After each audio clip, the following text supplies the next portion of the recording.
What if I told you I make the rules how you should dress? What if I told you I make the rules what you should eat? What if I told you I make the rules where you should work? How would you all react to this? No.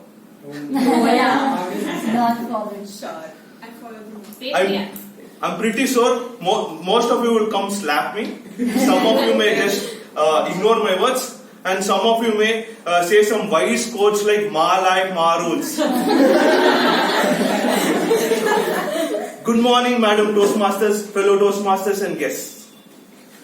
When I talk about our Hindu caste system, we all know it's divided into Brahmins, Kshatriyas, Shudras, and Vaishyas. What is the first thing that comes to your mind after hearing these names? You immediately start to think of them as separate communities. It is sad. It is sad because of such thinking, currently our society faces issues like social injustice, discrimination, and so on. But the truth is, our caste system was not created keeping community in mind.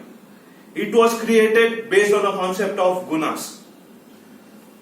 Gunas is defined by a person's attribute, character, and behavior. According to Bhagavad Gita and Mahabharata, there are three types of gunas. That is Rajas, Tamas, and Sattva. I would like to explain these concepts with some examples. Imagine if you go to a party, you may come across some people who are really hyperactive, who drinks passionately, who communicates with everyone, and also very expressive. These kind of people showcase the trait of Rajas. In the same party, you may come across some people who are really shy, very quiet, hardly interacts with anyone, and these people show the trait Tamas. Similarly, you may find some people who are really smart, who drink in their limit, behave properly. These kind of people showcase the trait of Sattva. Each and everyone has all three of these gunas in some proportion. Now that we understood the concept of gunas, in the olden time, keeping gunas in mind, they were assigning work, keeping gunas in mind. As you can see in the PPT, imagine a person who has 70% trait of Sattva, and 20% trait of Rajas, and 10% trait of Tamas. That person was categorized as a Brahmin, because Brahmin had the responsibility of constantly learning and sharing information. So they were assigned roles like a priest, a teacher, and an advisor. Similarly, imagine a person who has 70% trait of Rajas, 20% of Sattva, and 10% of Tamas. That person was categorized as Kshatriya. Kshatriyas were supposed to be brave, risk takers, passionate people, and mainly on-spot decision makers. So they were assigned jobs such as soldiers, fighters, and rank holders. Now imagine a person who is has a 35% trait of Sattva, 25% of Tamas, and 40% of Rajas. Then that person was categorized as a Vaishya. Vaishyas were all-rounders because they had almost equal proportion of all three traits.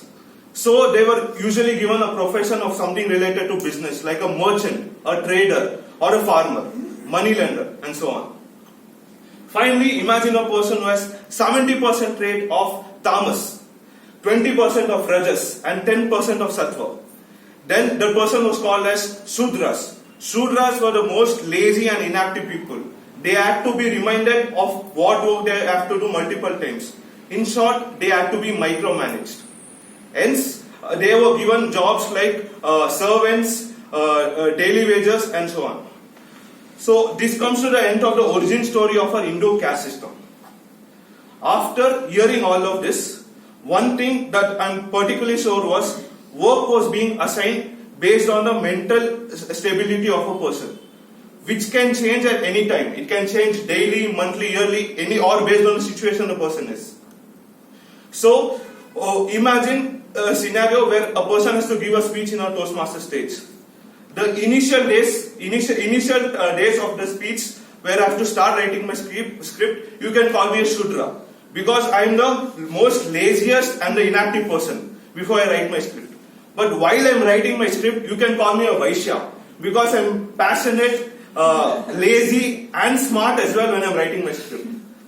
When I am on stage giving my speech, you can call me a Kshatriya, because I am the most passionate and it takes a lot of courage to come and give a speech on stage. And finally, when I'm during the evaluations, you can call me a Brahmin, because that is where I learn and share information, and I'll be wise what to choose or to improve on.